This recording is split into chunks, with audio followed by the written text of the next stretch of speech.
বেগম পাড়াত বাড়ি বানাবি না রে, বেগম পাড়াত বাড়ি বানাছে কার জন্যে?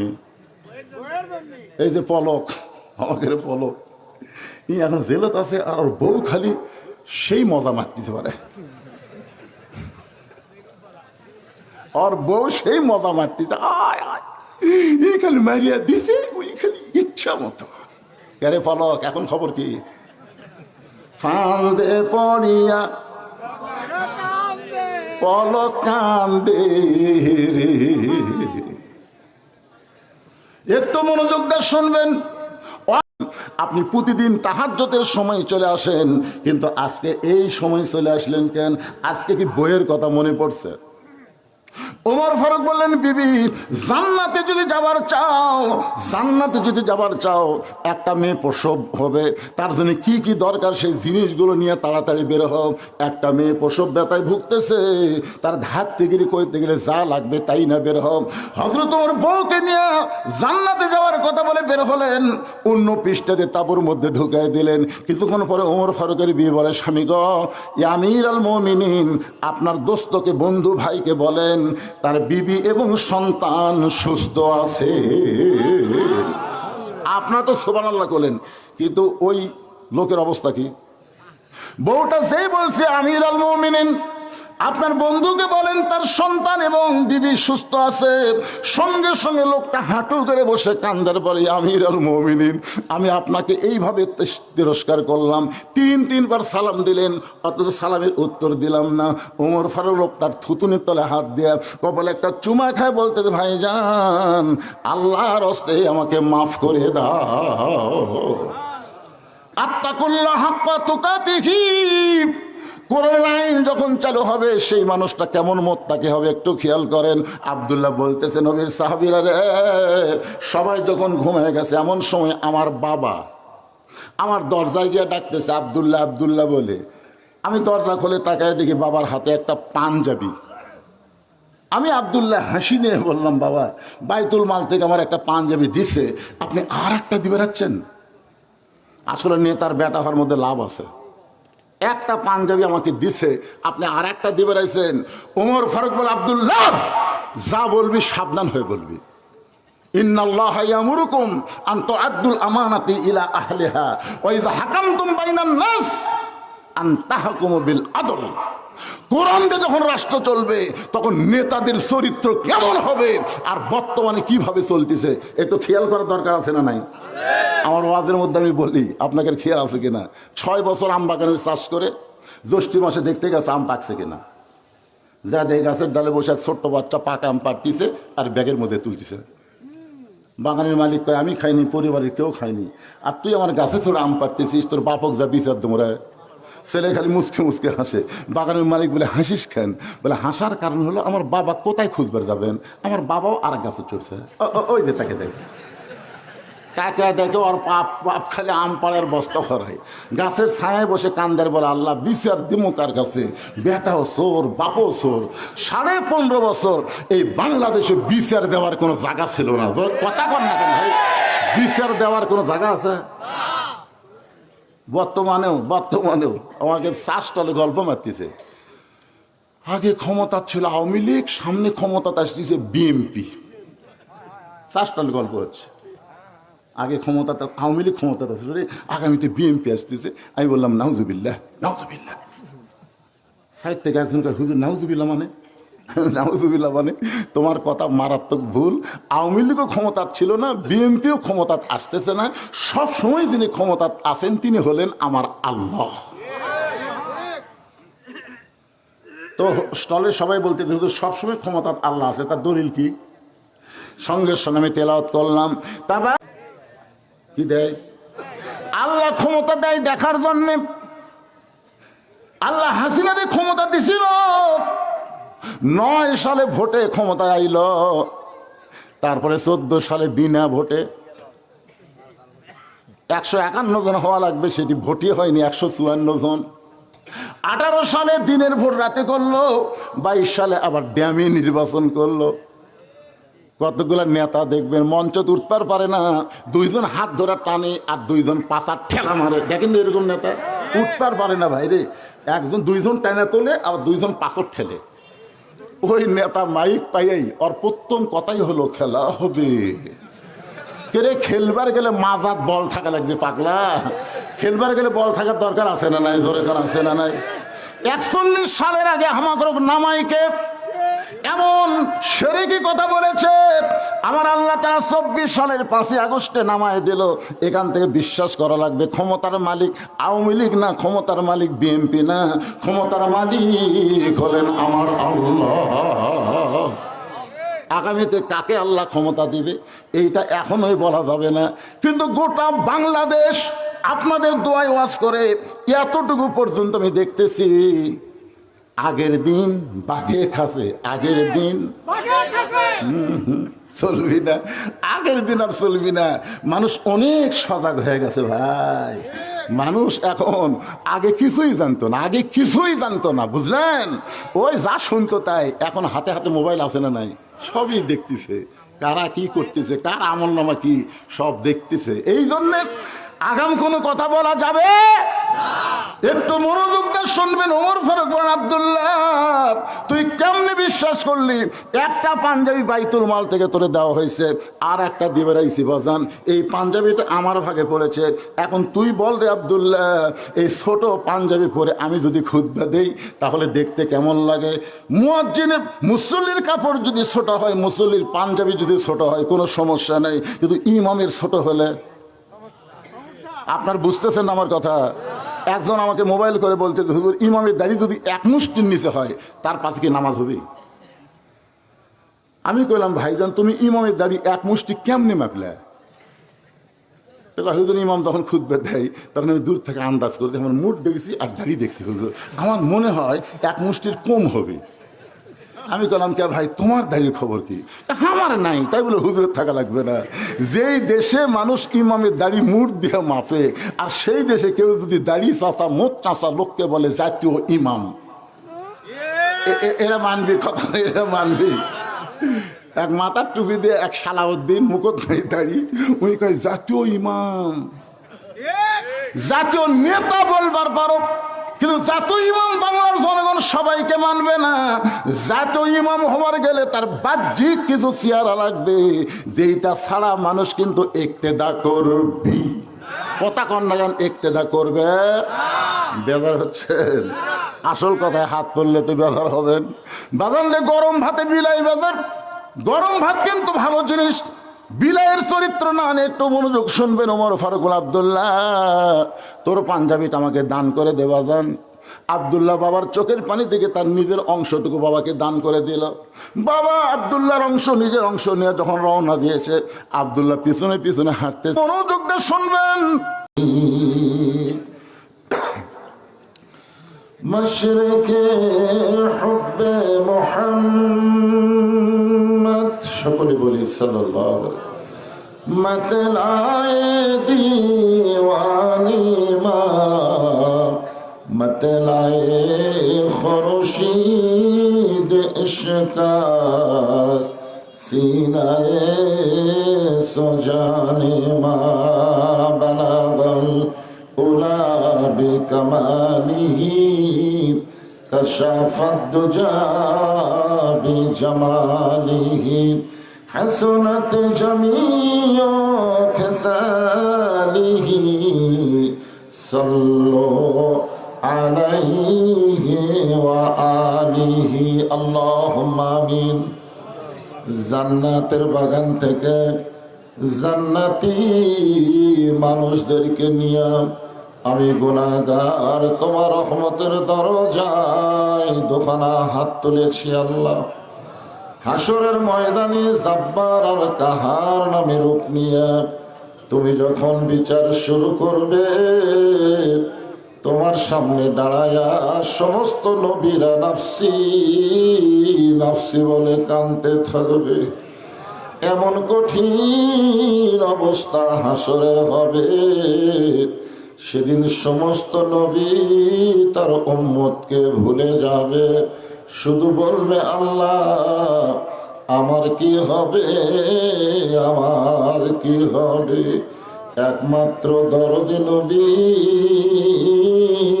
শাফাতের কান্ডারি ইয়া রব্বি হাবলি উম্মতি বলে সেজদায় পড়ে যাবে। সেই কঠিন মুসিবতের সময় আজকের মাহফিলকে ওসিলা করে আমাদের সবাইকে রাসূলের উম্মতের কাতারে আল্লাহ কবুল করে নিও। সুবহান রাব্বিকা রাব্বিল ইজ্জাতি আম্মা ইয়াসিফুন ওয়া সালামুন আলাল মুরসালিন walhamdulillahi rabbil alamin। লা ইলাহা ইল্লাল্লাহ।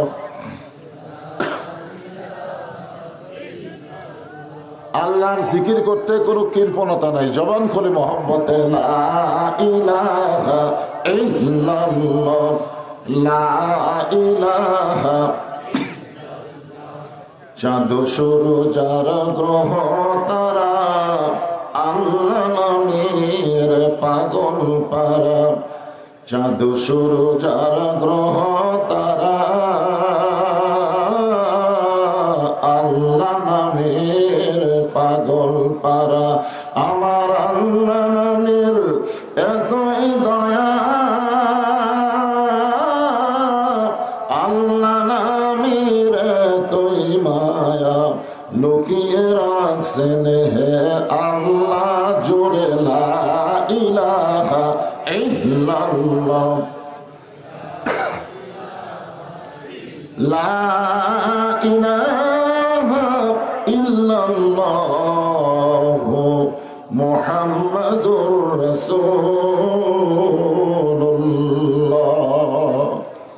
রাসূলের মহব্বতে সকলেই বলি সাল্লাল্লাহু আলাইহি ওয়াসাল্লাম।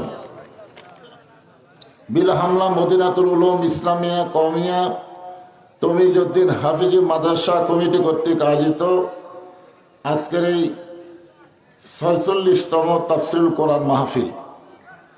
আজকের এই মাহফিল আল্লাহ তাআলা যিনাকে সম্মানিত সভাপতির আসনে কবুল করেছেন, জনাব আলহাজ মোহাম্মদ আহসান হাবিব আকন্দ সাহেব।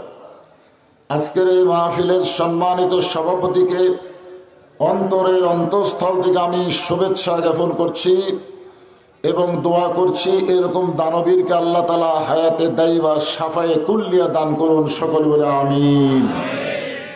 এরকম দানবীর বেঁচে থাকার দরকার আছে না নাই? আজকের এই মাহফিলের সম্মানিত প্রধান মেহমান হযরত মাওলানা মোহাম্মদ শহীদুল ইসলাম সাহেব। আজকের এই মাহফিলের বিশেষ মেহমান হযরত মাওলানা মুফতি আতাউল্লাহ নিজামী সাহেব। আজকের এই মাহফিলের বিশেষ অতিথি জনাব মোহাম্মদ আবুল কালাম আজাদ, জনাব মোহাম্মদ রজিবউদ্দিন সাহেব। আজকের এই মাহফিলের সম্মানিত ওলামায়ে কেরাম, আপনাদের মাঝে মাঝে যে সমস্ত আলেম ওলামা বসে আছেন, মঞ্চে আছেন, মাগরিবের নামাজের পর থেকে ধারাবাহিকভাবে এত রাত পর্যন্ত যিনারা তাফসীর করে আলোচনা করে আপনাদের শোনালেন, আলেম ওলামা সহ আজকের মাহফিলের বক্তাগণকে অন্তরের অন্তঃস্থল থেকে আমি শুভেচ্ছা জ্ঞাপন করছি। এই মুহূর্তে আমার সামনে যারা বসে আছেন, অনেকে এখনো দাঁড়িয়েও আছেন, বসার জায়গা আছে তো বসেন। শীতের রাত, কঠিন শীত, ঠিক না? এই শীতের রাতে আরামের বাড়ি, আরামের ঘুমকে বাদ দিয়ে আল্লাহ রাসূলের মহাব্বত কলিজার মধ্যে ধারণ করে এই জান্নাতের বাগানে যেনারা বসে আছেন, আমি আমার অন্তরের অন্তঃস্থল থেকে আপনাদের সবাইকে শুভেচ্ছা জ্ঞাপন করছি। সম্মানিত মা বোনেরা, পর্দার অন্তরালে বসে বসে যারা আলোচনা শুনতেছেন তাদেরকে শ্রদ্ধা জ্ঞাপন করে এই মুহূর্তে জানতে চাচ্ছি আপনারা সকলে কেমন আছেন? আলহামদুলিল্লাহ রাব্বিল আলামিন। জি আলহামদুলিল্লাহ। যে আল্লাহ শারীরিক সুস্থতা, মানসিক প্রশান্তি দান করে আজকের এই জান্নাতের বাগানে কবুল করলেন, আমরা সে আল্লাহর উপরে খুশি না বেজার? তাহলে জবান খুলে সমস্বরে সকলে বলবো রব্বানা লাকাল হামদ হামদান কাসীরান তাইয়িবান মুবারাকান ফীহি। আমরা এমন একজন আল্লাহ পাইছি যে আল্লাহ নিজেই বলেছেন আল্লাহু লা ইলাহা ইল্লা হুয়াল হাইয়ুল কাইয়ুম, এমন একজন আল্লাহ পেয়েছি যে আল্লাহ সদা বিরাজমান। জোরে কোন সুবহানাল্লাহ। এ আল্লাহ পাওয়া হলো ভাগ্যের ব্যাপার। কিসের ব্যাপার? এই ভাগ্যটা দিলেন কে? আরো জোরে বলেন। আল্লাহ ইচ্ছা করলে আমাদের হিন্দুর ঘরে, বৌদ্ধর ঘরে, খ্রিস্টানদের ঘরেও পাঠাবার পারতেন। পারতেন না? আমরা বাধা দিতে পারতাম? কিন্তু ওই সকল ঘরে না পাঠায় আল্লাহ সরাসরি দুনিয়ার জগতে আমাদের মুসলমানের ঘরে কবুল করে। এটাই প্রমাণ হলো আল্লাহ আমাদের উপরে খুশি আছেন। সুবহানাল্লাহ বলেন। এখন আপনাদের কাছে আমি জানতে চাই, আমরা যে আল্লাহ পাইছি সে আল্লাহ কি পক্ষ না নিরপেক্ষ? নিরপেক্ষ। অনেকে বলে হুজুর এমন ওয়াজ করবেন কারো পক্ষে যেন না যায়, আবার কারো বিপক্ষেও যেন না যায়। কি যে ভেজাল! আল্লাহ যেখানে নিরপেক্ষ না, সেখানে বক্তা নিরপেক্ষ কেমনে হবে? যেখানে আল্লাহ নিজেই বলতেছেন অমাইয়াবতাগি গয়রাল ইসলামা দীনান ফালাই ইউকবালা মিনহু, এই আয়াতের দ্বারা বোঝা গেল আল্লাহ অন্য কোন জাতের পক্ষ না, আল্লাহ হলো মুসলমানের পক্ষে। ধরে কোন কথা ঠিক না? এটা কি আমার বাপের কথা? কার কথা? যেই কোরআনে আল্লাহ বলেছেন ইন্নাদ দীনা ইনদাল্লাহিল ইসলাম, আল্লাহর কাছে মনোনীত জীবন বিধানের নাম হলো ইসলাম। শুধু মনোনীত ধর্ম বললে হবে না, জীবন বিধান। ইসলাম কোনো ধর্মের নাম না, ইসলাম হলো একটা জীবন ব্যবস্থার নাম। ধরে কোন কথা ঠিক না? ইসলামের মধ্যে সব আছে না নাই? হ্যাঁ, অন্য ধর্মের মধ্যে সব কিছু নাই, কিন্তু ইসলামের মধ্যে আল্লাহ সব দিয়ে দিছে। এজন্য ধর্ম সম্পর্কে প্রশ্ন করা হবে না, প্রশ্ন করা হবে অমা দিনুকা, তোমার দিন কি? এখানে আল্লাহ কি বলতেছেন? অমাইয়াবতাগি গয়রাল ইসলামা দীনান। আবার ইন্নাদ দীনা ইনদাল্লাহিল ইসলাম।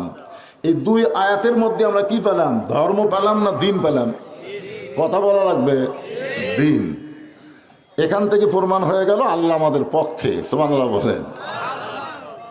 শুধু দুনিয়ার জগতেই যে আল্লাহ আমাদের পক্ষে তা কিন্তু না, আমরা যে আর একটা জগতে ছিলাম, সেই জগৎকে বলা হয় রুহের জগৎ। ওই জগতেও আল্লাহ আমাদের পক্ষে।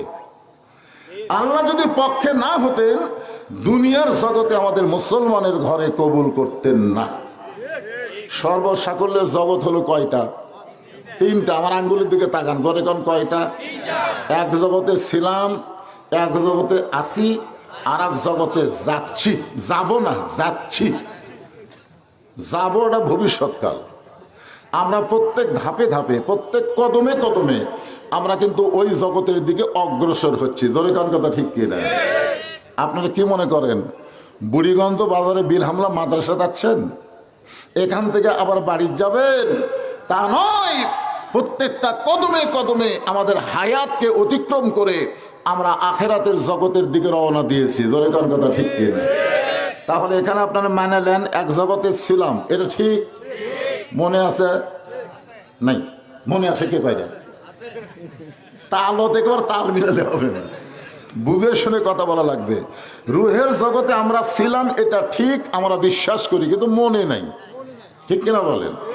বর্তমানে দুনিয়ার জগতে আমরা আছি, কি কন? আর একটা জগতে আমরা যাচ্ছি, এই জগৎকে আপনারা বিশ্বাস করেন?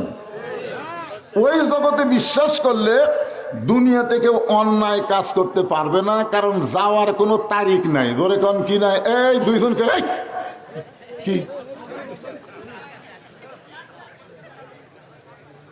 এই ছোট ছোট বাচ্চাদের আপনার সাইজ করে কোলের মধ্যে নিয়ে রাখবেন। হ্যাঁ, খুব খেয়াল করেন। তাহলে কি বুঝলাম? আমরা কবে যাচ্ছি তার কোনো তারিখ আছে নাকি? তারিখ থাকলে ভালো হতো না, তারিখ থাকলে সাইজ হয়ে যাবার পারতাম। বললাম ঠিক কিনা? কিন্তু তারিখ না থাকার কারণে তো খুবই খারাপ অবস্থা। কোন বনের পাখি তুমি, আইলা রে কোন বনে, আবার কোন বনিতে যাইতে হবে পড়ছে নাকি মনে। আমরা আল্লাহর প্রশংসা বেশি বেশি করব, না চাইতে আমরা পাইছি। সুবহানাল্লাহ বলেন। আপনারা বলেন তো, না চাইতে আমরা কি পাইছি? ভাগ্য বলে এমন একজন নবী পাইছি যে নবী জান্নাতে যাবে না যতক্ষণ আমরা জান্নাতি না হব। সুবহানাল্লাহ জোরে কন। আদম আলাইহিস সালাম থেকে ঈসা পর্যন্ত এরকম গ্যারান্টি নাই, কিন্তু আমাদের নবীর ব্যাপারে গ্যারান্টি দেওয়া হয়েছে। রাসূল বলেছেন, আমার উম্মাতিনারা যদি সারা জীবন পাপ করে, সারা জীবন যদি পাপ করে আর মৃত্যুর সময় ঈমান নিয়ে যদি মরবার পারে, আমি রাসূল ওয়াদা দিয়ে দিলাম তাকে সঙ্গে না নিয়ে আমি জান্নাতে যাব না। এই জন্য একটা গান আছে, আছেন আমার মুক্তার, আছেন আমার বারিস্টার, শেষ বিচারের হাইকোর্টেতে তিনি আমায় করবেন পার, আমি পাপী তিনি জামিনদার। আল্লাহ যখন হাকিম হয়ে আমাদেরকে আসামি বানায় বিচার শুরু করবেন, ওই সময় আমাদের নবী আমাদের পক্ষে আল্লাহর কাছে ওকালতি করে আমাদেরকে সুপারিশ করে জান্নাতে পৌঁছে দিবেন। সবাই সুবহানাল্লাহ বললেন নাকি? নিজের নেকি নিয়ে মশান মারতে চান? কোন নবীরাও পর্যন্ত জান্নাতে যাওয়ার পারবে না যদি আল্লাহর নবী সুপারিশ না করে। সুবহানাল্লাহ কর না কেন? আর আমরা তো থুতি নাই, কি ভাবতেছেন? সেই নবী সম্পর্কে আল্লাহ বললেন, লাকাদ কানা লাকুম ফি রাসূলিল্লাহি উসওয়াতুন হাসানাহ মা আতাকুম রাসূলু ফাখুযুহু ওয়া মা নাহাকুম আনহু ফান্তাহু। বুঝতে পারলেন নাকি? যে বলবো আমার নেতা তোমার নেতা, সবাই করলেন না।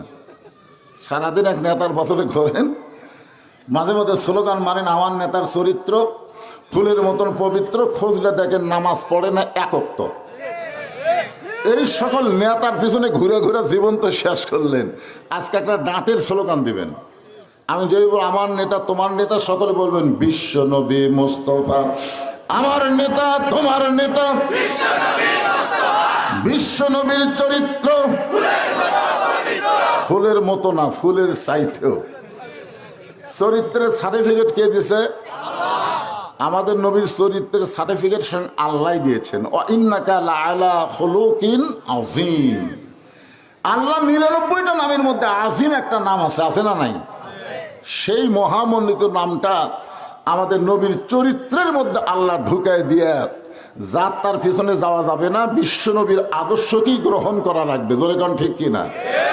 এখন আসেন আমরা যে কোরআন থেকে আলোচনা শুনব, এই কোরআন নিয়ে আজকের প্রধান মেহমান অল্প সময় হলেও কিন্তু খুব গুরুত্বপূর্ণ কথা বললেন, ঠিক কিনা বলেন?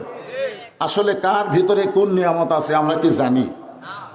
দেখবেন একটা বক্তা 10 ঘন্টা ওয়াজ করা যা করলো, একজন ব্যক্তি 5 মিনিট তার সাথে দামি কথা বলে দিল।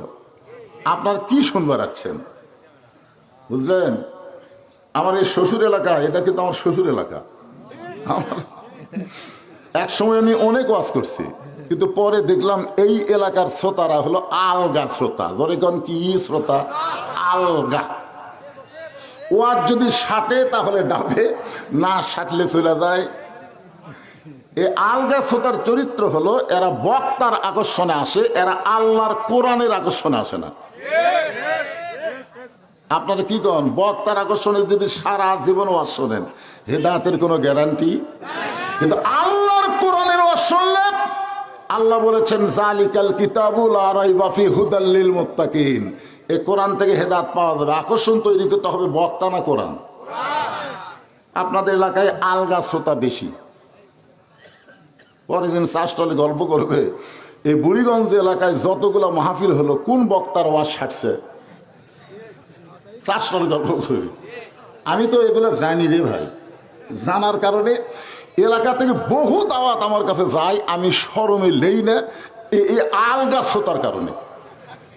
যখন কি শ্রোতা? আর একদল হলো ডাবা শ্রোতা। ডাবা শ্রোতার চরিত্র হলো এরা বক্তার আকর্ষণে আসে না, এরা আসে আল্লাহর কোরআনের আকর্ষণে। কোরআন থেকে সুন্দর সুন্দর কথা হবে, এরা পাগলের মতন বসা বসা শুনবেই। এখন আপনাদের কাছে আমি জানতে চাই, এই বিল হামলার মাঠে আমি কোনোদিনও আসি নাই, আজকে প্রথম। আপনারা আলগা না ডাবা? আরো জোরে জোরসে বলুন। কারা কারা আলগা শ্রোতাদের হাত তোলেন। বুঝবার পারে না, এমনি উঠছে। না না নাই নাই, ওরা এমনি হঠাৎ উঠছে। গোটা বাংলাদেশ ওয়াজ করার পরে আমরা জানি শতকরা 90% মুসলমান। বাংলাদেশের শতকরা কত ভাগ মুসলমান? আপনারা বলেন তো, আসল মুসলমান কত ভাগ জানেন না? আমাদের মুসলমানের মধ্যেও দুইটা দল আছে। ধরে কোন কয় দল? এক দল হলো তালের মুসলমান, এক দল হলো জাতের মুসলমান। তালের মুসলমানের চরিত্র হলো যাই বলে আইরে সেই দিকে যাইরে, বোঝা শোনা নাই রে। এখন আল্লাহ ডাকে না শয়তান ডাকে, এদিকে খেয়াল নাই, ডাকলেই দৌড়াই। এরকম কিছু তালের মুসলমান আছে, সামনে নির্বাচন আসতেছে, এরা তালে তাল বাজাবে, কিন্তু ভোট দেওয়া লাগবে কাকে এইটা খেয়ালই করবি না। আমার ভোট আমি দিব, যাকে খুশি তাকে দিব, এটা হলো স্বৈরাচারী শয়তানি কথা। ভোটটা এরকম বলতে হবে, আমার ভোট আমি দিব, বুঝা শোনা ভালো মানুষকে দিব।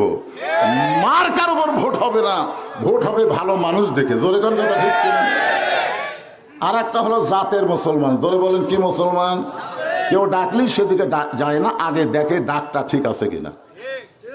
আজকে আপনাদের আমার সামনে যারা বসে আছেন, আমি বিশ্বাস করি ডাবা যদি শ্রোতা হন, আপনারাই জাতের মুসলমান। সুবহানাল্লাহ বলেন। এখন এই কোরআন শরীফ থেকে আমি তেলাওয়াত করেছি, ফাযকুরুনি আযকুরকুম ওয়াশকুরুলি ওয়ালা তাকফুরুন। আল্লাহু আকবার সবাই পারবে না তো। 11 সালে যখন প্রথম হজ করবার গেলাম, আমার সাথে একজন ভাই ছিল। ওই জামরায় পাথর মারার সময় শয়তান পাথর মারা লাগে। কি মারা লাগে? ওই শয়তানকে পাথর মারার সময় এক ঠ্যাঙের উপর ভর দিয়ে সে হারে মারতেছে। আমি বললাম, ভাইরে আমরাও তো পাথর মারতেছি, তুই এমন হয়ে মারিস কেন? বলে, হুজুর শয়তান জোরে জোরে পাথর মারা লাগবে। আমি বললাম, তুই যাক পাথর মারতেছিস, ওটা তো একটা চিহ্ন, শয়তান কোথায়? সবাই মারতেছে, হামও মারতেছি। আরে পাগলা, আমি শুনলাম তুমি নাকি হজে আসার আগে রেজিস্ট্রি অফিসে গেছিলে। হুজুর আপনি কেমনে জানলেন? আমি বললাম, শুনলাম তুমি নাকি তোমার ছেলেকে 18 বিঘা জমি দিছে আর মেয়েরে দিছে 1 বিঘা, কথা কি সত্যি? তখন কয়, হুজুর এটা আপনি কিভাবে জানলেন? আমি বললাম, পাগলা তুই ওই শয়তানকে পাথর না মারা নিজে কি মার, কারণ ওটা শয়তানের সাথে বড় শয়তান হলো তুই। আজকে যাদের ভিতরে শয়তান বসবাস করে তারা আল্লাহু আকবার বলতে পারবে না। ধরে কোন কথা ঠিক কি না? ভিতরেই শয়তান আছে, ওর মুখ দিয়ে আল্লাহু আকবার কিভাবে বের হয়? শয়তানকে তাড়ানোর 1 নম্বর মন্ত্রের নাম কি? আরো জোরে বলেন। যত জোরে আল্লাহু আকবার বলবেন তত জোরে শয়তান পালায়ে যাবে। রাসূল বলেছেন, আল্লাহু আকবার যদি খুবই জোরে হয়, শয়তান পালানোর সময় ওর পিছন দিক দিয়ে বাতাস বাড়াবি। জোরে কোন কি বাড়াবি? বাতাস। দেখি শয়তান তাড়ানোর মন্ত্র আপনি কতদূর পারেন, একটু ট্রাই করি তো। লিল্লাহি তাকবীর। মাশাআল্লাহ, পারে না বলে। আল্লাহ আয়াতের অর্থে বলতেছেন যে আমার জিকির করে আমি আল্লাহও তার জিকির করি। এই জিকির মানে কি বুঝতেছেন? এই জিকির মানে কি? আমাদের বাংলাদেশে একটা পার্টি আছে, নাম হলো জাকের পার্টি। জোরে কোন কি পার্টি? এই জিকির মানে কি? জাকের পার্টি? আল্লাহ বলতেছেন যে আমাকে স্মরণ করে আমি আল্লাহ তাকে স্মরণ করি। এখানে জিকির শব্দের অর্থ হলো স্মরণ করা। জোরে কোন কি করা? আল্লাহর একজন মস্ত বড় নবী ছিলেন, নাম হলো নূহ নবী। খুব খেয়াল করে শুনবেন, নাম কি নবী? উনি শুকনা জায়গায় একটা যানবাহন তৈরি করতেছেন, সেই যানবাহনের নাম হলো নৌকা। জোরে বলেন, নাম কি? আরো জোরে, জোরসে বলুন। আগামী নির্বাচনে নৌকার কোনো মিছিল হবে না, এই জন্য আমি করে দিলাম। অসুবিধা আছে?